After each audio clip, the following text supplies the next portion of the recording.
In the previous video, we have seen how to create your own private external browser. Today in this video, we're gonna see how to convert that browser into executable file. So I'll go to VS Code first and I'll install a package pip install PyInstaller.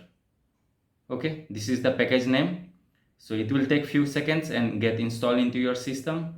Once this package is installed, I'll type this command PyInstaller.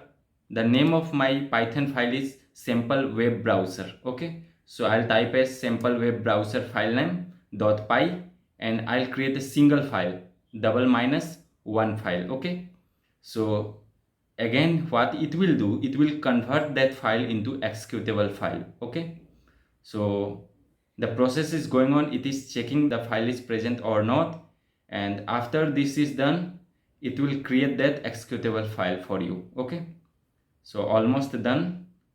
So the file is successfully created. Now I'll go to this file dist, open that browser. This is the executable file.